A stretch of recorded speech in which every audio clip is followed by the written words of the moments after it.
أشهد أن محمدا رسول الله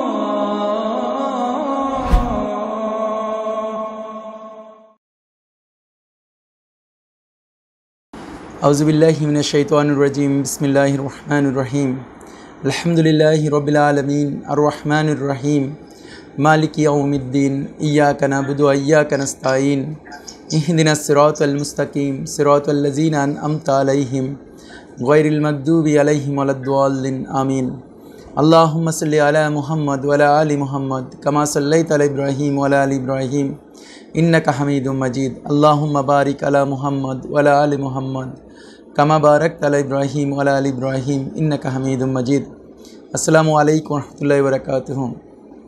আমরা যেই আখিরি জামানার স্টাডি আমরা সেন্স করেছি বা যে ব্যবস্থাপনাটা করছি, এটা আজকে আমাদের থার্ড ক্লাস, এবং আমরা থার্ড ক্লাসে যেটা মেইনলি কথা বলবো সেটা হচ্ছে ইয়াজুজ মাজুজের পরিচিতি, ওদের অবস্থান এবং ওদের কার্যক্রম। সো এই জিনিসটা আমরা যেখানে গত সপ্তাহে ছিলাম, গত সপ্তাহে আমরা বেসিক্যালি আখিরি জামানার ইন্ট্রোডাক্টরি পার্টগুলি আলোচনা করছিলাম।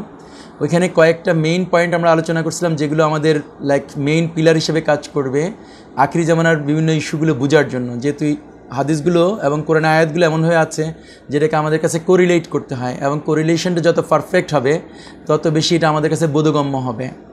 এক্ষেত্রে আরেকটা জিনিস বলা উচিত, মানে ওই ইন্ট্রোডাক্টরিতে আমরা আরও অনেক কিছু আসলে বলতে পারতাম কিন্তু বলা হয় নাই। তার মধ্যে একটা জিনিস আমার এইমাত্র মাথায় আসছে, সেটা একটু বলা উচিত, যে আখিরি জামানাটা বোঝার জন্য দুইটা নলেজ দরকার। একটা হচ্ছে ডিভাইন নলেজ দরকার, আরেকটা হচ্ছে দুনিয়াবি নলেজ দরকার। সো দুনিয়াতে কোথায় কি হচ্ছে না হচ্ছে এটার উপরে যে হাদিস বা কোরআনের আয়াতগুলো আছে, যারা ওই হাদিস আর কোরআনের আয়াতকে দুনিয়ার ওইসব ইভেন্টের সাথে রাইটলি ম্যাচ করতে পারবে, তাদের কাছে জিনিসটা যত দ্রুত এবং বেটার ইলুমিনেশন হবে। অন্য পক্ষ যাদের কাছে শুধুমাত্র কোরআন হাদিসের নলেজ আছে কিন্তু দুনিয়ার নলেজ নাই, তারা এটা বুঝবে না। আবার যাদের কাছে দুনিয়াবি নলেজ আছে, মানে সেকুলার নলেজ আছে, কিন্তু আল্লাহর থেকে ডিভাইন নলেজ নাই, তারা এটা বুঝবে না। এটা অনেকটা মাজমাউল বাহরাইনের মতো, যেরকম মুসা আলাইহিস সালাম খিদির আলাইহিস সালামের সাথে দেখা করলে পরে ওইখানে ডিভাইন নলেজ এবং মুসা আলাইহিস সালামের কাছে যে নলেজ, দুইটা নলেজ যখন একত্রিত হয় তখন ওইখানে সেন্স তৈরি করে কেন খিদির আলাইহিস সালাম যখন ছিদ্র করে নৌকায়, সেটা করার কি রিজন ছিল, সেখান থেকে ভালো কি জিনিস ছিল, বা একটা বাচ্চাকে যখন হত্যা করে সেটার কারণ কি ছিল, বা ওইটা কেন এটা উত্তম ছিল, অথবা একজনে যখন দেওয়াল উঠাই দেয় তাহলে সেটা কীভাবে উপকার হয়। তো সেরকম একটা রিজন ছিল। আখিরি জামানার বিষয়গুলি বুঝতে হলে এই ধরনের দুইটা নলেজ দরকার। কোরআন হাদিসের নলেজ খুব ডিপ দরকার, একই সাথে দুনিয়াবি নলেজ দরকার। যে আলেমের কাছে যত বেশি কোরআন হাদিসের নলেজ আছে, সাথে দুনিয়ার নলেজ আছে, সে আলেম তত বেশি এগুলিকে ব্যাখ্যা করতে পারবে। সো এইসব কথা বলার পরে গত সপ্তাহে আমরা যেখানে এসে শেষ করছিলাম যে আখিরি জামানায় মেইন অ্যাক্টর পাওয়া যায় 6টা, তার মধ্যে পজিটিভ 3টা এবং নেগেটিভ 3টা।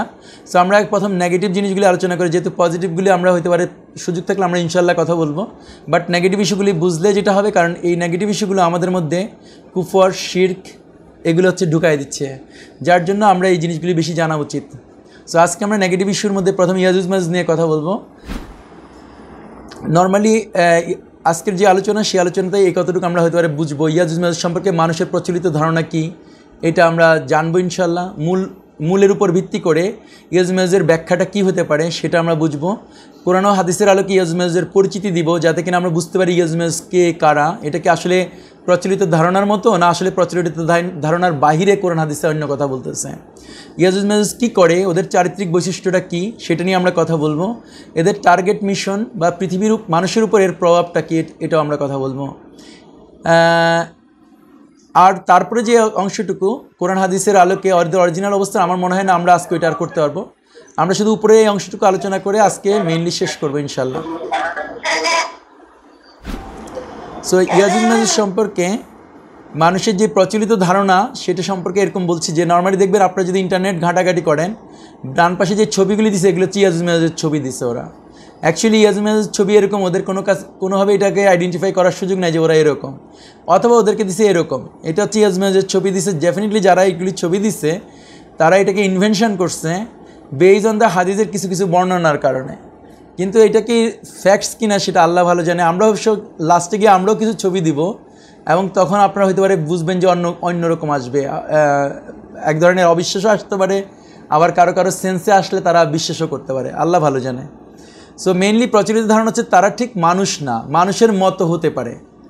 সো মানুষ নর্মালি মুসলিমদের যে আজকে যে মুসলিমরা আছে সারা বিশ্বে, তাদের অলমোস্ট 90% বা 90+% মানুষ মনে করে যে ইয়াজুজ মাজুজ ঠিক মানুষ না, মানে আমাদের মতো মানুষ না। আমাদের মতো ওরা সকালে ঘুম থেকে উঠে চাকরি বাকরি করে না, ব্যবসা বাণিজ্য করে না, ওদের ছেলে মেয়েদেরকে স্কুল কলেজ পাঠায় না, ওরা ওদের মানে খাবারের জন্য, ফ্যাশনের করার জন্য, নাইকি বা এডিডাসের জিনিস কেনার জন্য ওদের আকর্ষণ করে না, ওরা পিজা খেতে যায় না, এরকম টাইপের মানুষের একটা ধারণা। তবে মানুষের মতো কিছু একটা হইতে পারে এরকম কেউ কেউ বলে। অনেকে এরকম বলে তারা অসংখ্য দলে দলে বের হয়ে আসবে। ওরা লাইক অনেকটা যখন অসংখ্য দলে দলে বের হয়ে আসবে, এটা যখন বলে এটা অনেকটা মিনিং করে লাইক যেরকম পিঁপড়ার বাসা থেকে পিঁপড়ারা বের হয়ে আসে দলে দলে, অথবা পাখির ঝাঁকে ঝাঁকে বের হয়ে আসে, এরকম টাইপের ওদের একটা সেন্স অফ আন্ডারস্ট্যান্ডিং আছে। বের হবার পর ওরা যখন বের হবে তখন শুধু মারামারি আর খুনোখুনি করবে। ওদের আরও আজিফ লাইক ওদের আর অন্য কোনো কাজ নাই। ওরা দেওয়ালটা ভেঙে, যে দেওয়ালের পিছনে আছে ওরা, বা মাটির নিচে আছে, অনেকের ধারণা হচ্ছে মাটির নিচে আছে, ওইখান থেকে বের হবে। বের হওয়ার পর কন্টিনিউয়াসলি শুধু মারামারি কাটাকাটি করবে। দেখেন ডান পাশে যে নিচের ছবিটা আছে, এরকম হচ্ছে একটা বিভৎস একটা অবস্থা, যে ওরা শুধু কাল কন্টিনিউয়াসলি ফাইটিং করবে, যুদ্ধ করবে আর খুনাখুনি করবে, মানুষকে শুধু হত্যা করবে। তারপরে যে আমি বললাম অনাহত মানুষকে রক্তাক্ত করবে, হত্যা করবে, এটা হচ্ছে আরেকটা ধারণা মানুষের। এবং অনেকে এটা বিশ্বাস করে যে ইয়াজমেজ সভ্য না, ওরা লাইক সিভিলাইজড না, ওরা প্যান্ট শার্ট এরকম পরে না, যার জন্য দেখেন ডান পাশের ছবিতে এরকম করে রেখে দিচ্ছে। সো মানুষের সভ্যতাকে ওরা গুড়িয়ে দিবে, যে সিটি আমাদের যেসব নগর বন্দর বানাইছি, শপিং কমপ্লেক্স বানাইছি, এগুলি সব কিছু করে ভেঙে ভুঙে নষ্ট করে দেবে। ফ্লাইওভার, পদ্মা সেতু, মেঘনা সেতু সব ধ্বংস করে দেবে, এরকম অ্যাজ ইফ লাইক এরকম। মানুষের বাড়িঘর, শহর বন্দর ধ্বংস করে ফেলবে, যেটা আমরা একটু আগে বললাম।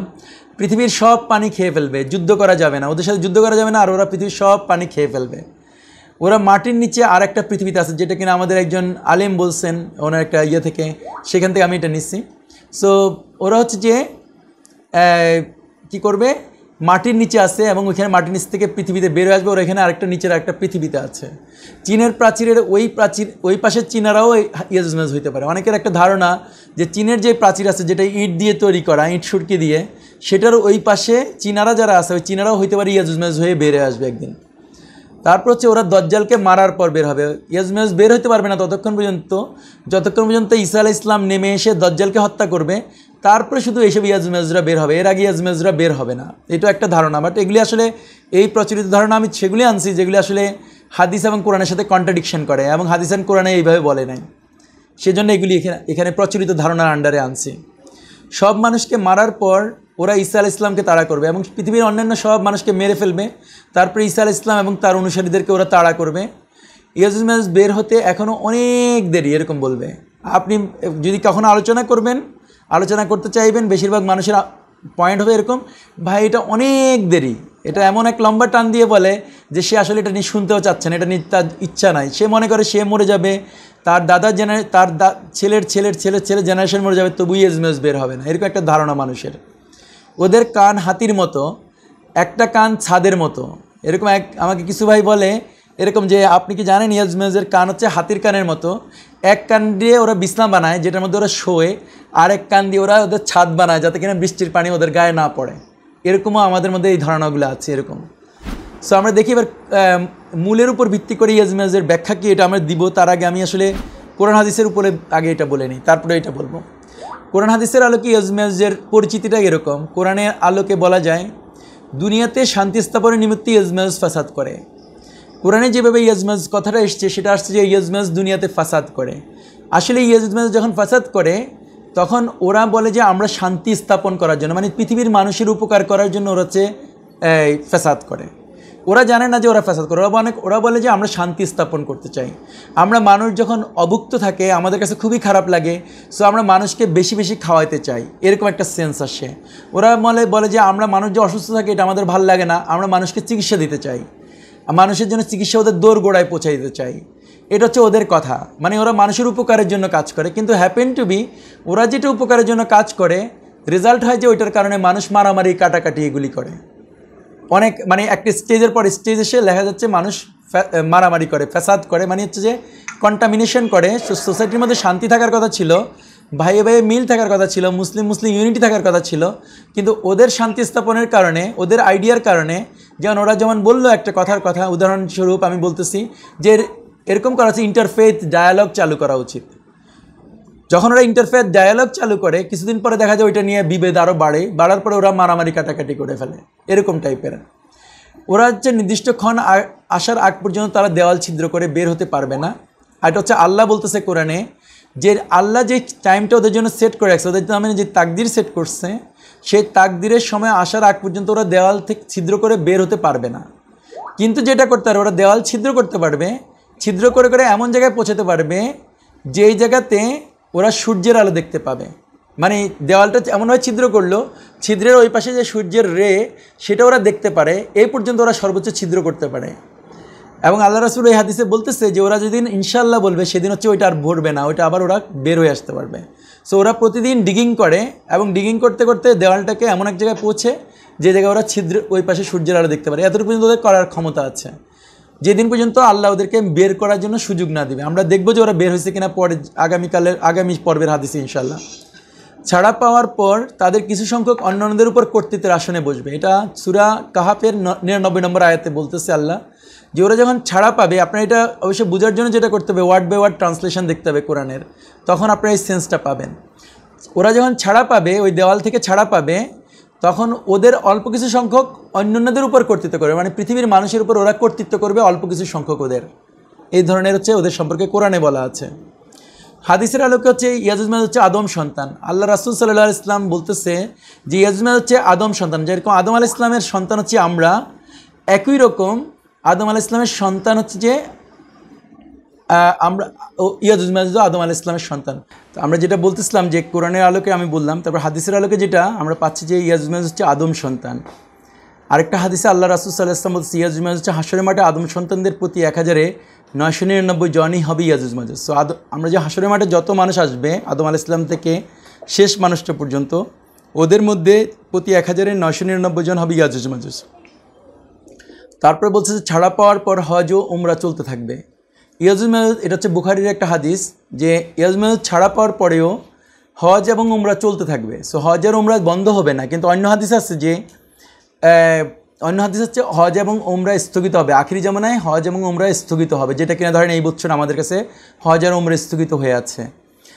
এটা হচ্ছে হাদিসে আছে হজ আর উমরা যে স্থগিত হবে, মানে মুসলিমরা হজ আর উমরা স্থগিত করবে, এইটা মিন করছে। এটা মানে কোনো রিজনের জন্য না, মুসলিমরা তাদের ইন্টারপ্রিটেশন করে তারা এরকম হজ উমরা বন্ধ করে, এটা হচ্ছে মোর মিনিং আসে আর কি। আল্লাহ ভিন্ন অন্য কেউ এদের হারাতে পারবে না। এটা হচ্ছে একটা হাদিসে কুদসি, যেখানে আল্লাহ বলতেছেন যে উনি একটা জাতিকে সৃষ্টি করছে, মানে ইয়াজুজ মাজুজকে সৃষ্টি করছে, যে যাদেরকে আল্লাহ ছাড়া আর কেউ হারাতে পারবে না।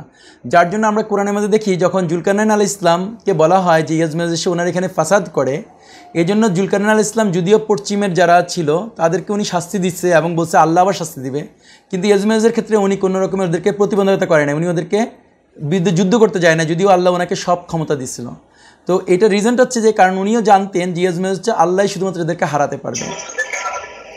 হচ্ছে ভবিষ্যতে কোনো কাজ করবে বললে ইয়াজুজ মাজুজ নিজে ইনশাল্লাহ বলে। সো ইয়াজুজ মাজুজের একটা আন্ডারস্ট্যান্ডিং আছে যে সে হচ্ছে যে আল্লাহ কী জিনিস সেটা সে জানে, সেই জন্য ওরাও ভবিষ্যতে যদি কোনো কাজ করবে বলে তখন ওরাও ইনশাল্লাহ বলে। এটা হচ্ছে একটা মালয়েশিয়ান স্কলার, উনি প্রথম এটা ওপিনিয়ন দিছে, এটা হচ্ছে ওনার ওপিনিয়ন। আমরা আমাদের চিন্তার জন্য এই ওপিনিয়নটা আমরা শেয়ার করতেছি। এখানে যেটা বলতেছে যে ইয়াজুজ, আপনি যদি এখানে দেখেন ইয়া জাল ওয়া জা, ইয়াজুজ থেকে আমি জাস্ট জুজ শব্দটা নিয়ে আসছি ইয়াটাকে রেখে, কারণ ইয়াটা অনেকটা হচ্ছে প্রত্যয় টাইপের।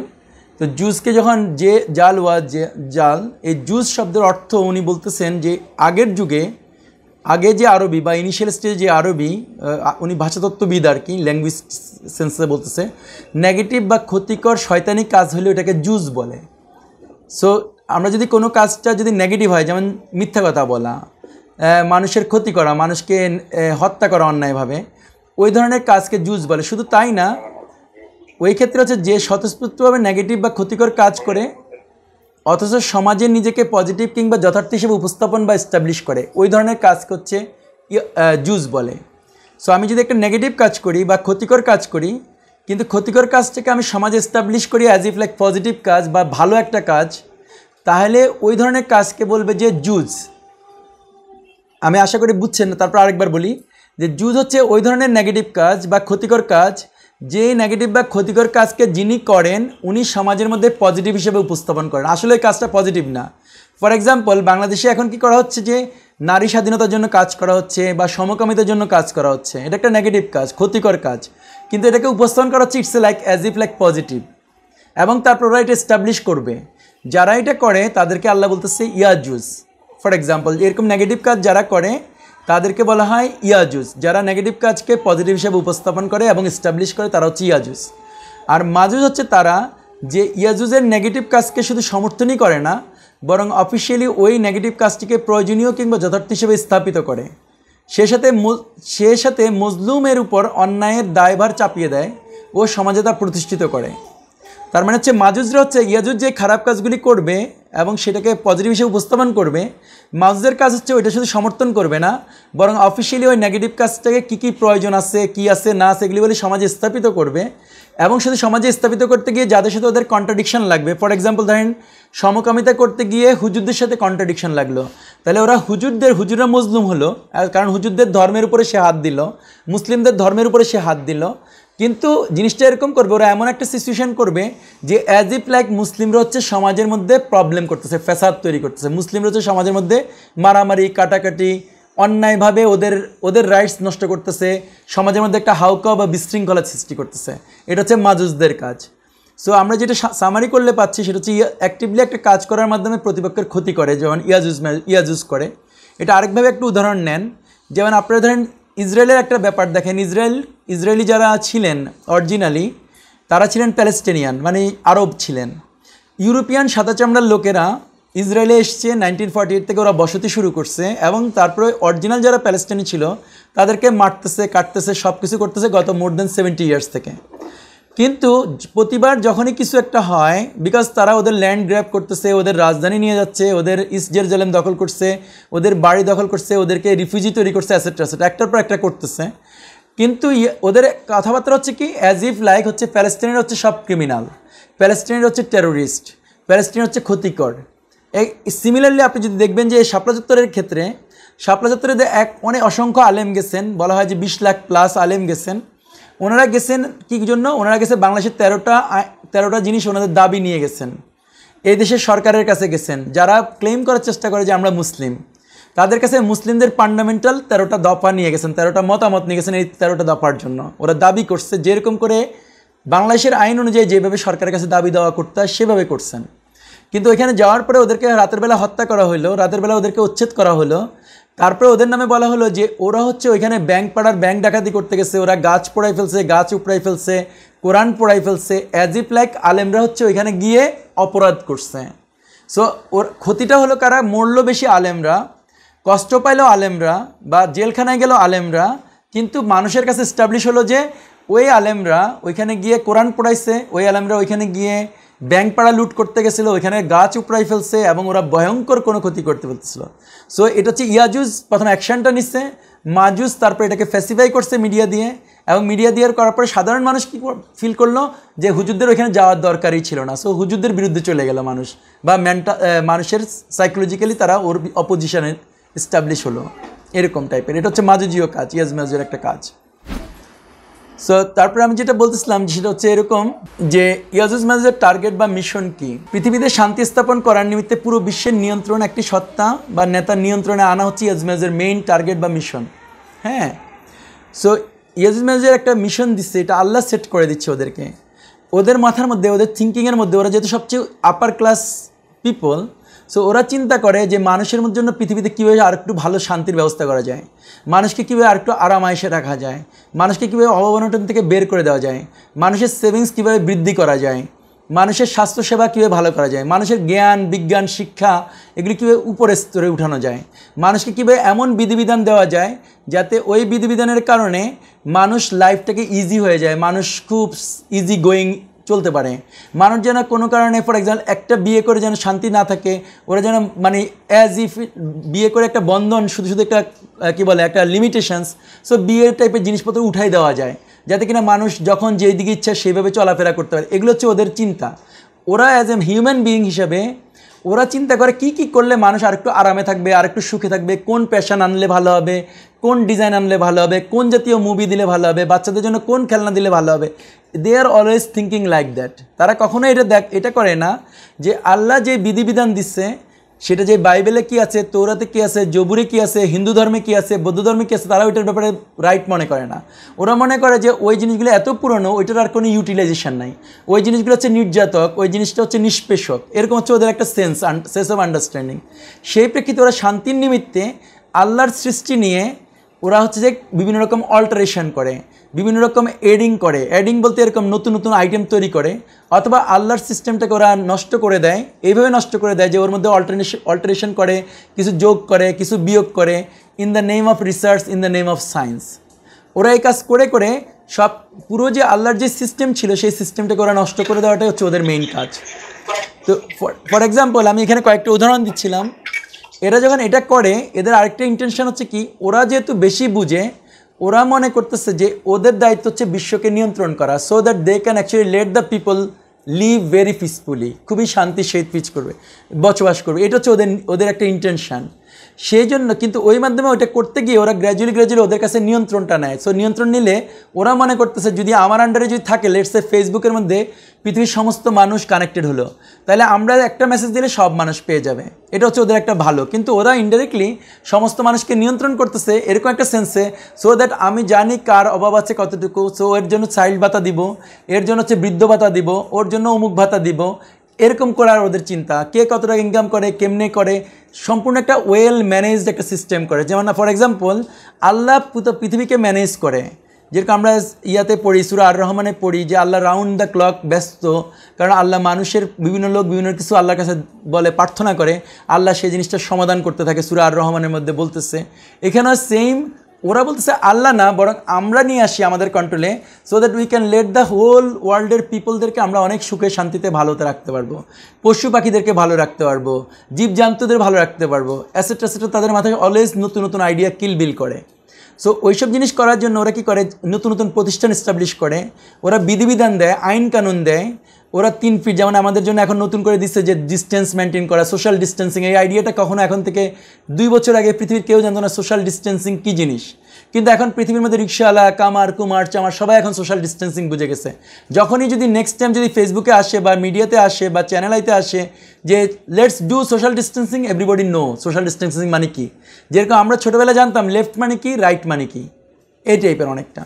ওরা বিভিন্ন রকম নতুন নতুন শিক্ষা দেয়, শিক্ষার সিস্টেম করে, যেমন শহর শিক্ষা আসবে, তারপর হচ্ছে বিভিন্ন রকম কো এডুকেশন আসবে। এখন হচ্ছে ওরা বলে যে স্কুলে ক্লাস 5-এর ছেলেমেয়েদের, 4-এর ছেলেমেয়েদেরকে অ্যাকচুয়ালি ওরা শেখাচ্ছে সেক্স এডুকেশন শেখাচ্ছে। তো এই ধরনের ওরা মনে করে কী করলে ভালো, ফর এক্সাম্পল। এবং ওই নিমিত্তে ওরা বিভিন্ন রকম উপায় উপকরণ যা প্রয়োজন সেটাও স্থাপন করে, আবার স্থাপন করার পর যদি কিছু ডিফেক্ট পায় সেটাকে আবার প্রতিস্থাপন করে, রিসার্চ করে আবার নতুন ডেভেলপমেন্ট করে দেয়। ওরা ব্যবস্থাপনা বিন্যাস করে মানুষের উপর সর্বোচ্চ পসিবল নিয়ন্ত্রণ নিশ্চিত করার জন্যে। তো যদি আপনারা এখানে দেখেন যে এই জিনিসটা বোঝার জন্য যে জিনিসটা দরকার, যেমন ইসলামের টার্গেট বা মিশন বোঝার জন্য, যেমন আল্লাহ ফেরেশতাদেরকে বলতেছে যে উনি পৃথিবীতে দিচ্ছে একটা খলিফা বানাচ্ছে, খিলাফত বানাচ্ছে, সেই খিলাফতের একজন খলিফা থাকবে এবং সেই খলিফা আল্লাহর দেওয়া আইন কানুন বিধিবিধান অনুযায়ী পৃথিবীকে চালাবে। কিন্তু ওরা বলতেছে না না, খলিফা বা খিলাফা সিস্টেম চলবে না, আল্লাহর দেওয়া আইন অনুযায়ী চলবে না, যেটা কিনা লক্ষ লক্ষ বছর থেকে চলছিল সেটা আর চলবে না। 1921-23 থেকে ওরা পৃথিবীর লাস্ট যেই খিলাফা বা খলিফা সেটা ধ্বংস করে দিচ্ছে। এর আগে যেটা খলিফা ছিল, সো আমি যেটা বলতে গেছিলাম সেটা হচ্ছে যে যেমন আল্লাহর বিধিবিধানটা আমাদেরকে সবসময় যদি মুসলিম হিসেবে আমরা মনে রাখতে পারি যে আসলে কোরআন আর হাদিস কী বলছে, ওইটা যদি আমাদের মাথায় না থাকে, ওইটাকে আমরা যদি বাটখারা বা স্কেল হিসেবে ইউজ না করি, তাহলে কখনো আমরা এই চেঞ্জগুলি বুঝতে পারবো না। এটা একদিনে হয় না, এটা অসংখ্য বছরে হয়েছে, লেটস সে হান্ড্রেডস অফ ইয়ার্সের মধ্যে হয়েছে এই চেঞ্জগুলো, যার জন্য আমরা যারা এই গত 20 বছরে জন্মাইছি, 30 বছরে জন্মাইছি, 40 বছরে জন্মাইছি, আমরা এই যেটা বুঝতে পারি না। যে যত বেশি বয়স্ক সে তত বেশি চেঞ্জগুলি দেখতে পায়, ভিজিবিলি দেখতে পায়, আর যারা অল্প বয়স তারা বুঝতে পারে না যে এই চেঞ্জটা। সো মেইনলি আমাদের জন্য থিমটা হচ্ছে কোরআন আর হাদিস হচ্ছে আমাদের লাইক বাটখারার মতো, স্কেলের মতো। যেমন আমি যদি 1 কেজি ময়দা কিনবো, আমাকে একটা বাটখারা লাগবে যেটা আমাকে বলবে যে এটা হচ্ছে 1 কেজি ওয়েট। সো আমি এক পাশে ময়দা দিব বা আটা দিব, অন্য পাশে ওই বাটখারা দিলে আমরা বুঝবো যে এই ময়দা বা আটাটা 1 কেজি হলো কিনা। পৃথিবীর ব্যবস্থাপনা বুঝতে হলে আমাদেরকে কোরআন আর হাদিস জানতে হবে। সেই কোরআন আর হাদিস জানার পরে কোরআন আর হাদিসটাকে বাটখারা হিসাবে ইউজ করতে হবে। সো তখন আমরা বুঝবো যে কিভাবে রাজনৈতিক ব্যবস্থাপনাটা আল্লাহর যে ব্যবস্থাপনা ছিল সেই ব্যবস্থাপনা থেকে আমরা এখন কমপ্লিটলি অপোজিট চলে গেছি। তো ওরা এই জিনিসটা মানুষ মুসলিমরা নিজেরা করবে না। যেমন একজন আলেম ওলামারা আগে মানুষকে রান করাতো, চালাতো, মানুষ সমাজকে চালাতো। সো আলেম ওলামারা কখনো এরকম করবে না যে খিলাফাকে ব্যানিশ করে দিয়ে জাতিসংঘ এস্টাবলিশ করে সারা বিশ্বের মানুষকে জাতিসংঘের আওতায় নিয়ে আসবে, এটা করবে না কখনো। দেন বলবে না যে জাতিসংঘের নিরাপত্তা পরিষদ হচ্ছে যে সমস্ত মানুষের আলটিমেট ডিসাইডার, আলটিমেট ওরা যেটা বলবে সেটা সব মানুষকে মানতে হবে। এই 5টা দেশের কাছে সমস্ত ব্যবস্থাপনা তুলে দিবে না, কখনো মুসলিমরা এটা করবে না। তারা কি করে সমস্ত ব্যবস্থাপনা আল্লাহর কাছে তুলবে আর আল্লাহর প্রতিনিধি হিসেবে খলিফার কাছে তুলবে। তো এই যে জিনিসটা করছে এটা হচ্ছে ওরা রাজনৈতিক ব্যবস্থাপনা হচ্ছে জাতিসংঘ এবং সরকার স্থাপন ও ব্যবস্থাপনার মাধ্যমে, সরকারটাও ওদের ব্যবস্থাপনা। এটা সরকার, আমরা যখন দাজ্জাল নিয়ে পড়বো তখন আমরা বুঝতে পারবো সরকার আসলে ফাংশন করে কেমনে। সো সরকার এবং জাতিসংঘ স্থাপন করলো ও ব্যবস্থাপনার মাধ্যমে ওরা আইন আদালতকে কন্ট্রোল করে, পুলিশিংকে কন্ট্রোল করে, প্রশাসনকে নিয়ন্ত্রণ করে এবং সেভাবে মানুষকে তাদের ইচ্ছা মতো পরিচালিত করে। সো ফর এক্সাম্পল, আমি যদি একটা কিছু কথা বলতেছি, এটা জাতিসংঘ যদি বাংলাদেশ সরকারকে বলতেছে যে আমার এই কথাটা হচ্ছে যে কোট আনকোট টেরোরিস্টের কথাবার্তা, এটা টেরোরিজমের ম্যানুয়াল, এটা জঙ্গির ম্যানুয়াল, তাহলে সরকার যখন এটা আইন করবে পুলিশ কীভাবে বাধ্য হবে আমাকে অ্যারেস্ট করতে, কারণ পুলিশের অন্য কোনো বিকল্প নাই। পুলিশ আমার বাসায় এসে যদি দেখবে যে হ্যাঁ আমার এখানে লেখা আছে কোরআনের বাংলা তর্জমা, অর্থাৎ কোরআন কেমনে বুঝে পড়তে হয়, অর্থাৎ কোরআন কেমনে ওইটা হয়, পুলিশ বলবে এটা তো জিহাদের বই, এটা কাজ করবে না। বা আমি যদি বললাম যে কোরআনের মধ্যে জিহাদের আয়াতগুলো সংকলন, তাহলে বলে এটা জিহাদের বই হয়ে যাবে। সো ফর এক্সাম্পল, পুলিশ হচ্ছে একটা অল্প একটু জায়গা দেখে, পুলিশ এর উপরেরটা দেখে না। পুলিশকে কোট আনকোট ওর জন্য একটা পলিসি দেওয়া আছে যে আপনি এখান থেকে এখান পর্যন্ত করতে পারবেন, আপনার ইমিডিয়েট সুপিরিয়র বস যেটা বলবে you have to follow that, this is the oath you have taken. ও এই শপথ নিচ্ছে। সো ওর বস যদি ওকে অর্ডার দিচ্ছে, বিকজ মন্ত্রী তাকে অর্ডার দিচ্ছে, মন্ত্রী হচ্ছে সরকারের একটা পার্ট আর সরকার হচ্ছে যে জাতিসংঘের একটা পার্ট। সো জাতিসংঘ যেটা অর্ডার করতেছে সরকার সেটা ইমপ্লিমেন্ট করতেছে এবং সেভাবে প্রশাসন, পুলিশ, আদালত ওগুলি ওইভাবে চলতেছে। বাট এখানে যারা ন্যাশনাল ইস্যুগুলি বুঝে না, মানে যদি কোনো কারণে কেউ ছোট আছে যারা এখনও গভর্নেন্স বুঝে না বা ওয়ার্ল্ড কনটেক্সট বুঝে না বা দেশের বাইরে কম গেছে, তারা হয়তো পারে কিছু আমার কথাতে কম বুঝতে পারে। তারপর আমরা প্রশ্ন উত্তর পর্বে হয়তো পারে ওটাকে আর একটু ডিটেলিং করবো। আমি জাস্ট বোরিং যাতে না হয় আর টাইম যাতে ম্যানেজ করা যায় সেজন্য আর বলছি না এই পয়েন্টে। ওরা একই রকম কী করে অর্থ এবং সম্পদ ব্যবস্থাপনার জন্য IMF এস্টাবলিশ করছে, IMF এবং কেন্দ্রীয় ব্যাংক স্থাপন করছে এবং ব্যবস্থাপনার মাধ্যমে সত্যিকারের সম্পদের বিকল্প হিসেবে মূল্যহীন কাগজ এবং ইলেকট্রনিক টাকার প্রচলন করছে, মুদ্রণ করছে, প্রচলন করছে, ডিস্ট্রিবিউশন করছে এবং এর মাধ্যমে ওরা মানুষকে নিয়ন্ত্রণ করে। কারণ হচ্ছে টাকা, আমি যদি কাগজের টাকা হয় আর কাগজের টাকা হচ্ছে ওরাই প্রিন্ট করে, সো যেহেতু ওরা প্রিন্ট করে ওরা এটা কন্ট্রোল করতে পারে, ওরা এটা কন্ট্রোল করার মাধ্যমে আমাকে ওরা নিয়ন্ত্রণ করে। যেমন এখন বলতেছি কি এটার আওতায় কী হচ্ছে ব্যাংকিং ব্যবস্থাপনা আসে। সো যখন আমি একটা কাউকে টাকা দিলাম, জাকাতের টাকা দিই আর যেটা দিই, কোনো কারণে ওরা আমাকে বলতে পারে যে না আপনি টেরোরিস্টকে টাকা দিচ্ছেন। সো দ্যাটস হাউ আমি সারাক্ষণ ভয়ে থাকতে হয় যদি আমি এটা আল্লাহর রাস্তায় টাকা দিচ্ছি। ফর এক্সাম্পল, একটা উদাহরণের জন্য বললাম। সো আপাত দৃষ্টিতে ওরা বলতেছে কি আমরা ভালোর জন্য করতেছিলাম এই ব্যবস্থাপনাটা, সো দ্যাট বিশ্বের মধ্যে দ্রুত টাকা লেনদেন করা যাবে, ব্যবসা বাণিজ্য ভালো হবে, এটসেট্রা এটসেট্রা বলছে। বা কাগজের টাকা হলে সুবিধার হচ্ছে এরকম স্বর্ণ নিয়ে যাওয়া আসা করলে ডাকাত ধরে নিয়ে যাবে। সো কাগজের টাকা হলে অল্প একটু হয়, আপনার মানি ব্যাগের মধ্যে আপনি সুন্দর করে রেখে দিতে পারবেন। বা আপনি যদি ক্রেডিট কার্ড বা ডেবিট কার্ড ইউজ করেন তাহলে তো আপনার টাকা নিয়ে হাঁটতে হলে না, আপনি এটা ইজিলি ইউজ করতে পারবেন।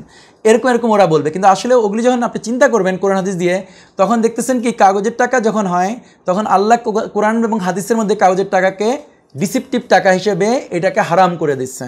বা যেসব টাকার মধ্যে ছবি আছে ওইসব টাকাকে আল্লাহ হারাম করে রাখছে।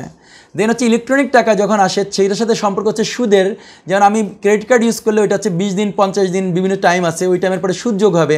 সো ওই টাকা টেকনিক্যালি আল্লাহ হারাম করে রাখছে, কিন্তু আমি এখানে ইলেকট্রনিক কার্ড ইউজ করার জন্য, visa, master card, American express use করার জন্য আমি ওই সুদের সিস্টেমের মধ্যে পড়ে যাচ্ছি।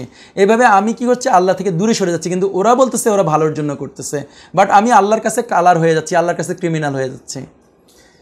সো এরপরে ওরা অনুরূপভাবে ওরা জ্বালানির জন্য ওপেক এস্টাবলিশ করছে, ফোর্সের জন্য ন্যাটো ইউজ করছে, মানে কারো উপরে ফোর্স ইউজ করার জন্য, বা ICC করছে, ইন্টারন্যাশনাল ক্রিমিনাল কোর্ট সেট করছে। সো যদি শেখ হাসিনা হোক, খালেদা জিয়া হোক, এরশাদ হোক, সে যদি ওদের কথা না শুনে তাহলে ওদেরকে ওরা ইন্টারন্যাশনাল ক্রিমিনাল কোর্ট দি হেগের মধ্যে নিয়ে যাবে যে তুমি মানবতা বিরোধী অপরাধ করছো। ব্যবসা বাণিজ্যের জন্য ওরা WTO করছে, মিডিয়ার জন্য তথাকথিত AP, AFP, CNN, BBC বা অধুনা ফেসবুক, টুইটার, স্কাইপ, হোয়াটসঅ্যাপ এগুলি করছে। সো আমি যে এখন কথা বলতেছি এই কথাগুলো ওরা রেকর্ড করতে পারতেছে। এই কথার মাধ্যমে ওরা যদি কোনো কারণে আমাকে নিয়ন্ত্রণ করতে চায়, আমাকে যা শাস্তি দিতে চায় তারা সেটা দিতে পারতেছে। দ্যাটস হাউ ইয়াজুজ মিশনটা হচ্ছে এরকম যে আমরা যেটা চাই, মানে ওরা যেটা চায় সেটা ইভাঞ্চুয়ালি সব প্রত্যেকটা মানুষ, অসহায় হিন্দু হোক, বৌদ্ধ হোক, ইহুদি হোক, নাসারা হোক, মুসলিম হোক, সবাই ওদের কাছে বো ডাউন করতে হয়, ওদের নিয়ন্ত্রণে আওতায় আসতে হয়। এবং তারা যেহেতু আল্লাহকে স্বীকৃতি দিচ্ছে না, সো প্রতিটি মানুষ আল্লাহর পরিবর্তে তাদেরকে মানতে বাধ্য হয়ে যাচ্ছে ইভাঞ্চুয়ালি, এবং তাদেরকে আপাতত মানতেছে। কিন্তু এরপরে আমরা দেখাবো যে ইয়াজুজ কীভাবে দাজ্জালের জন্য কাজ করে। তাহলে কারণ ওরা এখানে, আমি বাম পাশে একটা লিখছিলাম যে লিডারশিপ পজিশনে ওরা গ্র্যাজুয়ালি মসিহ আর দাজ্জালকে আনতে চায়, দাজ্জাল না, মসিহ আর দাজ্জালকে আনতে চায়। যখন আমরা ওই পর্বে যাবো তখন একটা বুঝবো আমরা ইনশাল্লাহ। সো ইয়াজুজ কী করে, আমরা বলছিলাম যে আল্লাহ বলতেছি ইয়াজুজ হচ্ছে মুফসিদুনা ফিল আর্থ করে, আর্থদের মধ্যে, পৃথিবীর মধ্যে ওরা ফ্যাসাদ করে। সো ইয়াজুজ মূলত পরিবারে, সমাজে, ভূখণ্ডে বা বিশ্বে একের পর এক শান্তি স্থাপনের নামে আল্লাহর সৃষ্টিতে বিকল্প সৃষ্টি করে। আল্লাহর সৃষ্টি যেগুলি আল্লাহ বানাইছে, যেমন আল্লাহর সৃষ্টি হচ্ছে গরু, মুরগি, ফল ফলাদি, শাকসবজি, ব্যাকটেরিয়া, ভাইরাস, এগুলো হচ্ছে আল্লাহ যেটা বানাইছে ওইটাকে ওরা এনহান্স করে। যেমন মুরগিকে ওরা, আল্লাহ 7 মাসের মুরগিকে ওরা 30 দিনে বানাই ফেলতেছে 2 কেজি। গরু যেটা আল্লাহ বানাইছিল সেটা 3 কেজি দুধ দেয়, ওরা বানাচ্ছে 40 কেজি দুধ দেয়। সো আমার ছেলে বা আপনার ছেলে তখন বলতে পারবে যে বাবা তোমার আল্লাহ তো গরু 3 কেজি দুধ দেওয়া গরু বানাতে পারে, কিন্তু আমাদের অমুক ইউনিভার্সিটির প্রফেসর একটা গরু থেকে 40 কেজি দুধ বানাতে পারে, তাহলে তোমার আল্লাহ থেকে তো আমাদের প্রফেসর আরও বেশি বুদ্ধিমান বা সায়েন্স আরও বেশি স্মার্ট, এরকম কথা বলার সুযোগ থাকে। ফল ফলাদি ওরা কী করতেছে, বীজগুলি সরাই নিচ্ছে, সো দ্যাট মানুষ আর ফল পদাদিকে ওরা স্টোর করতে পারতেছে না বা শাকসবজি স্টোর করতে পারতেছে না, যে পরের সিজনে ওরা এটা করবে, ওরা ওদের উপর ডিপেন্ডেন্ট হয়ে যাচ্ছে। যেমন এমনকি ওরা virus, corona virus crore crore বছর থেকেই ছিল, সেই ভাইরাসকে ওরা এনহান্স করছে ল্যাবরেটরিতে, এখন ওটা আমাদেরকে বোঝাচ্ছে এটা হচ্ছে কোভিড-19 হয়ে গেছে। এই টাইপের ওরা ফ্যাসাদ করে, ওরা আল্লাহর সৃষ্টিকে ওরা বিকৃত করে ওইটা ভালোর জন্য কিছু একটা করতে যায়, দেন ওটা নেগেটিভ হয়। যেমন গরুকে 40 কেজি দুধ বের করতে যাচ্ছে, ওরা বোঝা যাচ্ছে যে সমস্ত গরিব মানুষ গরুর দুধ খাবে, তাহলে ওরা প্রোটিন পাবে, অ্যাসেট্রা অ্যাসেট্রা, শুধু বড় লোক কেন গরুর দুধ খাবে, বা মুরগি যদি 1 মাসে হয় তাহলে ওই মুরগিটা সস্তা হবে, ওরা ওই জন্য মুরগি করতেছে। এগুলো হচ্ছে ফ্রন্টে বলতেছে এটা, কিন্তু ওই মুরগি বা ওই গরুর দুধ বা ওই ফসলাদি খাওয়ার পরে আমাদের টিউমার হচ্ছে, আমাদের ক্যান্সার হচ্ছে, আমাদের আলসার হচ্ছে, আমাদের গ্যাস্ট্রিক হচ্ছে, অ্যাসেট্রা অ্যাসেট্রা প্রবলেম তৈরি হচ্ছে, বা আমরা এই যে এখন করোনার জন্য আমরা সবাই ঘরের ভিতরে বন্দী হয়ে আছি, এই টাইপের জিনিস হচ্ছে। আল্লাহর কর্তৃত্বে ওরা রিজক বা শেফা, জ্ঞান অর্জন, জয় পরাজয় ইত্যাদির উপায় উপকরণের মধ্যে ওরা আল্লাহর কর্তৃত্বে ওরা হস্তক্ষেপ করে। ওরা বলে আল্লাহ রিজিক দেয় না, বরং you have to go to Chasen university to get a MBA degree, so that MBA হলে তুমি খুব ফাস্ট চাকরি পাবা, দেন তুমি খুব দ্রুত বড়লোক হবা, বা তুমি ডাক্তারি পড়ো তাহলে তুমি অনেক ভালো। তো বাবা মারা তখন তাদের বাচ্চাকে ডাক্তারি পড়াইতে চায়, কারণ হচ্ছে ওইখানে গেলে বেশি টাকা ইনকাম করা যায়, তাহলে ছেলে অনেক সুখে শান্তি থাকতে পারবে। কিন্তু বাবা মা বুঝে না যে আল্লাহ তার বাবা মাকে আদেশ দিচ্ছে সরাসরি যে সে তার ছেলে মেয়েকে আল্লাহর জ্ঞান শিখাইতে হবে, এটা হচ্ছে তার উপরে ফরজ। কিন্তু সে এটা ভুলে গিয়ে সে দুনিয়াবী শিক্ষাকে, যেটাকে ফরজ না, সেটাকে ওরা গুরুত্ব দিতে শুরু করে। রিস্কের জন্য, এরকম শেফার জন্য আমরা বিশ্বাস করতে শুরু করছি যে ডাক্তার বাঁচাবে। ওরা নাটকের মধ্যে ওরা শিখায় যে ডাক্তার সাহেব আমার বাবাকে বাঁচান। যেমন আমরা নাটক সিনেমাতে দেখবেন যে এই ধরনের ডায়ালগ দেয়, because this is how they are teaching people যে ওরা হচ্ছে শেফার আলটিমেট ডেস্টিনেশন, এইভাবে। সো জ্ঞান অর্জনের জন্য ওরা মনে করে যে স্কুল কলেজ এস্টাবলিশ করতে হবে, দেন স্কুল কলেজে ওরা শেখাচ্ছে, এখন যেগুলি শেখাচ্ছে যেমন সমকামিতা শেখাবে, যেমন সেক্স এডুকেশন শেখাবে, এটা একদিনে হয় নাই, এটা হচ্ছে ওভার। এখন আমরা লাস্ট অবস্থায় এসেছি, তখন এই জিনিসগুলো এখন বাংলাদেশে প্রকোপ আসছে, কিন্তু ওয়েস্টার্ন কান্ট্রিতে এগুলো অনেক আগে আসছে। এগুলি স্লোলি অ্যান্ড স্টেডিলি এগুলি প্রত্যেকটা নেগেটিভভাবে চলে আসতেছে। যেমন জয় পরাজয় আল্লাহ কোরআনে বলতেছে যে এটা আল্লাহ দেয়, কিন্তু ওরা শেখাচ্ছে তোমার কাছে প্রচুর পরিমাণে আর্মস অ্যান্ড অ্যামুনিশন থাকতে হবে। সো সৌদি গভর্নমেন্ট কী করছে, গত বছর পৃথিবীর সবচেয়ে বেশি টাকা খরচ করছে আর্মস অ্যান্ড অ্যামুনিশনের পিছনে, কারণ ওরা মনে করছে this is how we could be stronger. So আল্লাহর কর্তৃত্বে যে আল্লাহ যে জয় পরাজয় দেয়, এটা মুসলমানরাও ভুলে গেছে। কোরআনে যেটা ক্লিয়ারলি লেখা আছে ওইটাও ভুলে গেছে। একই রকম ওরা আল্লাহর হুকুমের যে খিলাফার পরিবর্তে ওরা গণতন্ত্র বসাইছে, শরিয়ার পরিবর্তে ওরা মানুষের বানানো আইন বসাচ্ছে, এবং সেখানে আল্লাহর হালালকে হারাম করে দিচ্ছে, হারামকে হালাল করে দিচ্ছে। এগুলো হচ্ছে ওরা আল্লাহর হুকুমে এইভাবে ওরা ফ্যাসাদ করতেছে। যখন আমরা ওইটা করি, যেমন দেখেন একটা জাস্ট সিম্পল একটা আন্ডারস্ট্যান্ডিং নেন যে খিলাফা সিস্টেম হচ্ছে সবাই খলিফাকে পরামর্শ দিবে, সো দ্যাট খলিফা মানুষের জন্য যা ভালো তা এস্টাবলিশ করবে। কিন্তু ওরা বলছে গণতন্ত্র, এবং এখানে একটা সরকারি দল লাগবে, বিরোধী দল লাগবে। বিরোধী দলের কাজ হচ্ছে সরকারের যা কিছু করে তার অপোজিশন করা। যেমন বাংলাদেশে যেটা করছে খালেদা জিয়ারা বা শেখ হাসিনারা যখন অপোজিশনে থাকে, সরকার যা করে তার অপোজিশন করে, ওরা কোনো পরামর্শ দিবে না, অপোজিশন করতে হবে। সো অপোজিশন করার জন্য ওরা কী করে, প্রথম মানববন্ধন করে, দেন হচ্ছে কী বলে হরতাল করে, দেন এক পর্যায়ে ওরা মারামারি করে, শাপলা চত্বর করে, অমুক করে, বা ওই যে পল্টনের মতো করে হত্যা করে, এটসেট্রা এটসেট্রা করে। সো ফ্যাসাদ করার কারণে মানুষের সামনে এত বিকল্প তৈরি হয়, যেটা আমি কনক্লুশন করতেছিলাম আজকের জন্যে, যে ফ্যাসাদ করার কারণে মানুষের সামনে প্রচুর বিকল্প তৈরি হয়। যেমন আমি আপেল কি বীজ আলাটা খাবো না নন বীজ খাবো, আমি কি মুরগি কি কী বলে যেন ওরা বাংলাদেশি মুরগি বলে, ব্রয়লার মুরগি বলে, তারপরে কক বলে, তারপরে এরকম বিভিন্ন বিভিন্ন নাম আছে, সোনালি, ওই মুরগি সেই মুরগি, কোন মুরগি খাবো? সো মেনি বিকল্প। সো মানুষ আর জানে না কোনটা অরিজিনালি আল্লাহর মুরগি, আল্লাহর থেকে কোনটা সেটা আর মানুষ জানে না। একই রকম শাকসবজি এখন যে বাজারে আর কখনো অরিজিনাল শাকসবজি অনেক কিছু আছে পাওয়াই যায় না, এরকম হয়ে গেছে। সো এইসব বিকল্প তৈরির কারণে মানুষগুলো কি হয়, দ্বিমত হয়। এ বলে যে না আমাদের ভালো, ফার্মের মুরগি হওয়াতে অনেক লোকের কাছে প্রোটিন যাচ্ছে, অনেক গরিব মানুষ প্রোটিন খাচ্ছে। আরেকজন বলে না ফার্মের মুরগি গ্যাস্ট্রিক করে, আলসার করে, এরকম করে মত হয়, 2 মত 3 মত চতুর্মত হয়। তারপর ওরা ঝগড়া করার পরে মারামারি হয়, দেন লাস্টে যুদ্ধবিগ্রহ হয়, যেটা কিনা এখন ওয়ার্ল্ড ওয়াইড যুদ্ধবিগ্রহ স্টেজে আসছে। Because they have taken the money, original রিসোর্সগুলিকে সরাই নিয়ে ওরা কাগজের টাকা দিচ্ছে, আর সেই কাগজের টাকা বা এইসব ক্রেডিট কার্ড ডেবিট কার্ডের লিটারাল রেজাল্টের জন্য এখন পৃথিবীর মধ্যে বড় যুদ্ধ আসার জন্য রেডি হয়ে গেছে। সো এইভাবে আবার ওই যখন যুদ্ধবিগ্রহ এগুলি হয় বা বিবাদ হয়, সেই বিবাদগুলিকে ইউজ কী করে ওদের মিডিয়া এবং এনজিও, বিরোধী দল, তথাকথিত সুশীল সমাজের মাধ্যমে ওরা ওগুলিতে ইন্ধন যোগায় যাতে ওই মারামারিটা আরও হয়। যেমন ট্রেড ইউনিয়নসদেরকে বলে তোমরা ট্রেড ইউনিয়নের রাইটস করো, শ্রমিক রাইটস করো, মালিকদেরকে জন্য বলবে মালিক তুমি এটা করো। এনজিওগুলিকে বানাবে একটা স্বার্থ দেখার জন্য, এই এনজিও এই স্বার্থ দেখে, ওই এনজিও ওই স্বার্থ দেখে। এই মিডিয়া হচ্ছে মালিক শ্রেণীকে দেখে, ওই মিডিয়া হচ্ছে যে প্রলেতারিয়ান শ্রেণীকে দেখে। এই সুশীল সমাজ সিপিডির মতো লোকেরা একরকম কাজ করে, বাংলাদেশ এন্টারপ্রাইজ ইনস্টিটিউটরা অন্য সাইড থেকে কাজ করে। সো তার মানে হচ্ছে বিভিন্ন মতে বিভিন্ন ঝগড়াঝাটি শুরু করায় দেয়, এবং যখন এগুলি হয় তখন ওরা নতুন নতুন তত্ত্ব এবং তথ্য উপস্থাপন করে, যেটা একটু আগে আমরা বললাম যে সোশ্যাল ডিস্টেন্সের একটা তত্ত্ব, উইমেন রাইটসের একটা তত্ত্ব, সমানাধিকার একটা তত্ত্ব, যেমন এই বলে যে ওই যে কী বলে বহুমত লিবারাল আইডিওলজি একটা তত্ত্ব, এরকম একটা তত্ত্ব আনে, সেই তত্ত্বকে আবার এস্টাবলিশ করে, বলে লিবারাল হয়ে যাও তোমরা, মারামারি কাটাকাটি করে না। সে যদি গে হতে চায় গে হোক, সে যদি কী বলে হতে চায় ওই মানে just think about anything and everything, তারা সেটাকে আবার লুজ করে দেয়, মানে ইজি করার জন্য তারা আবার লিবারালিজম প্রচার করতে চায়। লিবারালিজম মানে হচ্ছে make just be patient, let it happen, ওর ব্যাপার ও দেখুক, তোমার ব্যাপার তুমি দেখুক।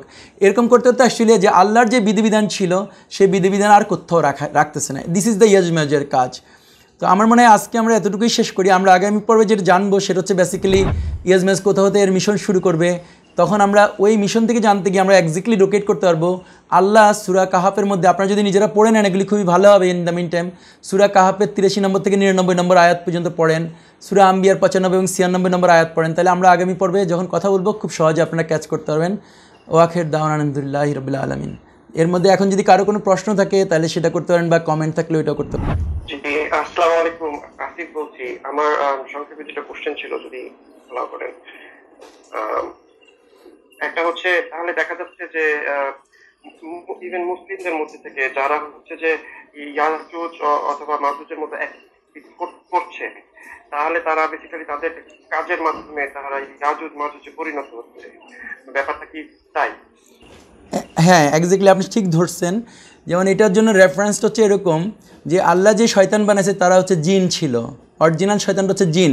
তো জিনরা যখন শয়তানি করা মানে হচ্ছে ওরা বেসিক্যালি কী করে, একজন মানুষের অন্তরে ওয়াসওয়াসা দেয়, হুইসপারিং করে, কি করার জন্য, কুফুরি করার জন্য। যেমন নামাজের টাইম হয়েছে ফজরের নামাজ, ওরা জিন এসে হুইসপারিং করবে যাতে আমি নামাজটা ঘুম থেকে আরেকটু পরে উঠি, এরকম করে সূর্যটা উঠাই দেয় বা আমাকে ঘুম পাড়ায় দেয়। এইভাবে হচ্ছে শয়তানরা কাজ, মানে জিন শয়তান কাজ করে।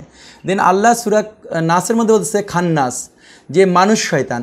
সো মানুষ যদি ওই শয়তানের ক্যারেক্টারিস্টিক্স ধারণ করে ওইরকম করে হুইসপারিং করে মানুষকে কুফরি করার জন্য, তখন মানুষ শয়তানে পরিণত হয়, খান্নাসে পরিণত হয়।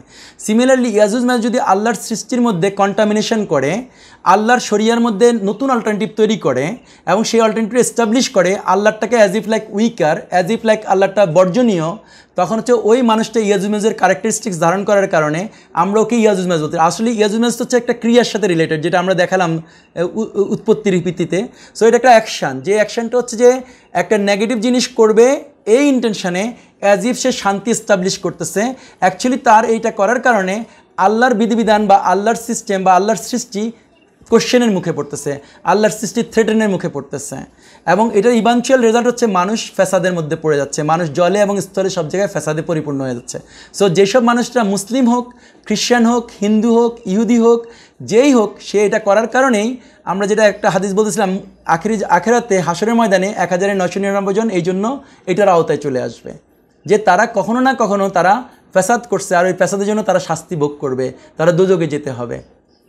এবং এই জন্য এটা ডেফিনেটলি ওরা ওইটার জন্য আমি মনে করি যে আমি এটা ফিল করছি এই জন্য যে এটা আমি না শুধু আসলে এটা যখন রিসার্চ করে তখন এইভাবেই আসবে। এর থেকে বেটার কোনো কিছু এখন পর্যন্ত আলেম ওলামা বা অন্য কেউ এর থেকে বেটার কিছু বলে নাই, এটাই বরং যারা বলছে তারা এই জাঙ্গিকে কথা বলছে। আরেকটা এটার সাথে কোশ্চেন যেটা ছিল সংক্ষেপে, যে ব্যাপারটা হচ্ছে তাহলে ধরেন যে মুসলিম যাতে কোনো এই বিশ্ব ব্যবস্থা সম্পর্কে বা যা কিছু চলছে এই ব্যাপার সম্পর্কে কোনো ধারণাই নেই, তো ইন দ্যাট কেস ওই মানুষটা যে বয়সী হোক না কেন সে তার নিজের অজান্তে ইয়াজুজ মাজুজে পরিণত হচ্ছে কিংবা এই ব্যাপারে টোটালি আনকনশাস, তাহলে তার ঈমান বা তার আমলের কি অবস্থা বা মানে বিষয়টা এটা তো আমি অ্যাকচুয়ালি বলতে পারবো না। ঈমান তো তার সে আনছে লা ইলাহা ইল্লাল্লাহ মুহাম্মাদুর রাসূলুল্লাহ বলছে, কিন্তু সে যদি একটা কাজ করছে আল্লাহর সৃষ্টিকে সে বিকৃত করছে, যেমন আল্লাহ দিয়েছে শরিয়া, সে যদি বললো যে না আমরা হচ্ছে গণতন্ত্রের পক্ষের শক্তি, সে বললো ধরেন আমি বললাম যে আমি গণতন্ত্রের পক্ষের শক্তি এবং আমি নির্বাচন করলাম, আমি সংসদে গেলাম এবং আমি আল্লাহর একটা আইন ছিল যে যখনই মেয়ে সাবালক হয় তখন তাকে বিয়ে দাও, কিন্তু আমি আইন করলাম যে 18 বছরের নিচে মেয়ে বিয়ে দেওয়া হারাম করে দিলাম। যখন আমি এটা করলাম আমি আল্লাহর উপরে নিজের পজিশন এস্টাবলিশ করলাম, এভাবে আমি ইয়াজুজ মাজুজ যেমন করলাম একই সাথে আমি আমাকে রবে পরিণত করলাম, অ্যাসেট্রা দোষে আমি অবশ্যই দোষী হব যখন আমি এটা করব। সো ইয়াজুজ মাজুজ সে মনের অজান্তেই হচ্ছে, এখন আল্লাহ ভালো জানে ওদেরকে আল্লাহ কী করবে, কিন্তু আমরা তো যে কতটুকু পাচ্ছি আদম আলাইহিস সালামের ওই হাদিসটা দিয়ে, এটা বুখারী শরীফে 4 বার এই হাদিস এসছে, সে তো আমরা জানি যে they will go to the hell fire. এখন কি কয়েকদিনের জন্য যাবে না অনেক লম্বা সময়ের জন্য, আল্লাহ ভালো জানে সেটা। আমাদের ভাই ইন্টেনশনের জন্য কি এখানে ওই যে বাইদার যে ইয়েটা আছে কি যেন বললে একটা হাদিস আপনার আয়েশা রাদিয়াল্লাহু তাআলা আনহা বলছেন, ওইটা কি আপনি এটার সাথে রিলেট করতে পারেন যে একজন যদি ঈমানওয়ালা হন, যিনি আল্লাহকে বিশ্বাস করেন আমলও করেন কিন্তু উনি জানেন না, উনি বুঝেন না, কিন্তু ওনার ইন্টেনশন ছিল পিওর?